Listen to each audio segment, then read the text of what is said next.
Pourquoi les riches créent des holdings? Pourquoi on en entend de plus en plus parler en ce moment? C'est ce qu'on va voir dans cette vidéo. Bonjour à tous, c'est Luigi et aujourd'hui on va voir ensemble en détail, assez simplement et assez rapidement, qu'est-ce que c'est une holding. Si tu sais pas ce que c'est une holding, t'es pas seul. Et moi je me la suis posé la question à partir du moment où j'ai ouvert mes sociétés. Quand j'ai ouvert mes sociétés, je me suis surtout posé la question fiscalement, comment j'allais faire. Et dans mes recherches, le mot holding est beaucoup apparu. Et donc aujourd'hui, j'aimerais vous donner mon savoir sur ce que j'ai appris sur les holdings, et les inconvénients, ses avantages, et pour éclaircir un peu la situation. Parce que on dit souvent que c'est pour les millionnaires, les milliardaires, mais la vérité c'est que non. La vérité c'est que ça peut s'offrir à tout le monde. Maintenant, si tu as juste une micro-entreprise, peut-être que ce n'est pas adapté à ta situation. En tout cas, à partir d'un certain moment, c'est peut-être avantageux. Alors, déjà, holding, qu'est-ce que ça veut dire? Ça veut dire détenir, tenir. Une holding, c'est pas juste une société qui détient une autre société. C'est le chef d'orchestre de toutes tes sociétés. C'est-à-dire que ta holding détient toutes tes sociétés. Admettons, tu as une SCI, tu as une SARL, tu as une SASU, etc. Toutes ces sociétés, c'est ta holding qui les détient. Moi, demain, je crée une holding et j'infiltre ma société de traiteur dedans, ma société de fleurs, ma société sur YouTube, etc.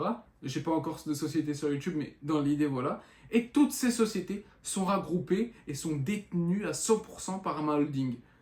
Peut-être pas à 100%, mais en tout cas, elles peuvent être détenues en majeure partie par ma holding. Alors, pourquoi créer une holding? Créer une holding, ça sert à simplifier la tâche sur beaucoup de choses. Donc, optimisation fiscale. Regrouper toutes tes entreprises en une seule pour éviter de se tordre les pinceaux dans tous les sens. Plus de facilité pour lever des fonds. Pour transmettre ou vendre ton entreprise, avoir tout dans une holding, c'est beaucoup plus simple à transmettre, à vendre. Parce que il n'y a pas besoin de vendre une société plus une autre, plus une autre, plus une autre. Et c'est pour ça que ça devient intéressant une holding à partir du moment où tu as plusieurs sociétés. Parce que tu regroupes tout en un noyau. J'aime bien utiliser ce terme noyau, mais c'est la vérité. Et tu regroupes tout dans un noyau.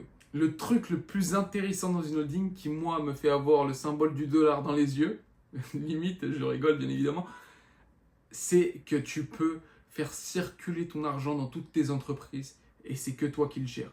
Tu peux par exemple faire emprunter, j'ai ma société de traiteur qui veut emprunter de l'argent à par exemple, mon holding, tous les revenus de ma société de traiteur remontent à ma holding.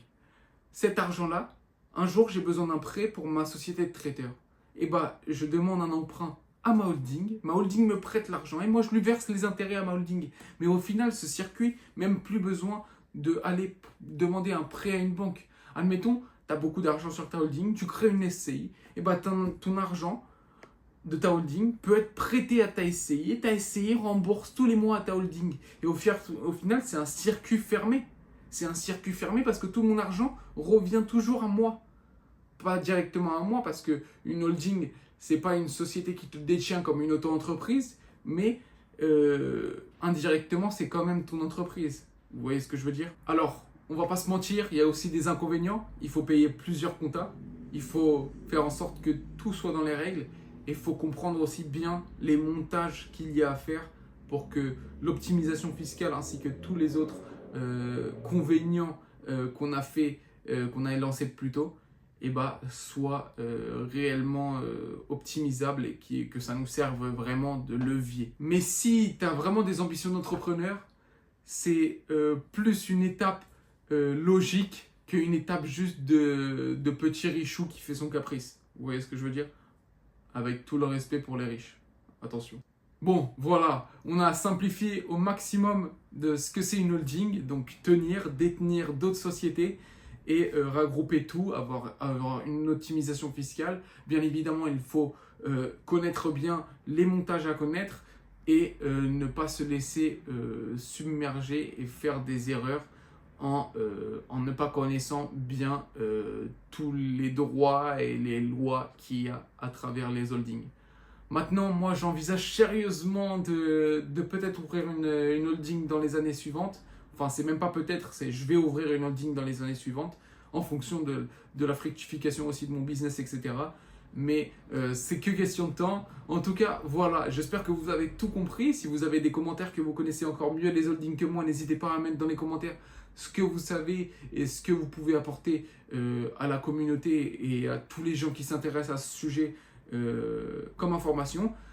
En tout cas, merci d'avoir regardé la vidéo. N'hésitez pas à laisser un petit like et à vous abonner à la chaîne. Ça donnerait vraiment de la force pour la suite et continuer à faire ce genre de vidéos. Nous, on se dit à la prochaine. C'était Luigi. Ciao. Et puis, un dernier petit commentaire, c'est que tout ça, bien évidemment, ouvrir une structure comme une holding, etc., avoir plusieurs comptas, etc., ça demande un coût. Et donc, il faut la lancer au bon moment. À partir du moment où on voit qu'il y a un vrai age dans notre business, qu'on peut vraiment développer ça de manière concrète et permanente. Parce que forcément, ça engendre des coûts et des connaissances en plus. Donc, il faut être vraiment conscient de ce qu'on fait. Maintenant, voilà. Et puis, si vous voulez un épisode 2 où on approfondit un peu plus dans le sujet et qu'on va au fin fond, mais là, je voulais rester vraiment sur la simplicité et la base et surtout faire une vidéo courte qui nous donne quand même de la valeur, mais sans passer des heures à regarder une vidéo, une mini-formation, quoi. Entre guillemets, même si c'est pas une formation, c'est plus un peu de valeur, un peu de connaissance. Mais en tout cas, merci d'avoir regardé, c'était Luigi, allez, ciao, encore une deuxième fois, mais celle-là, c'est la bonne.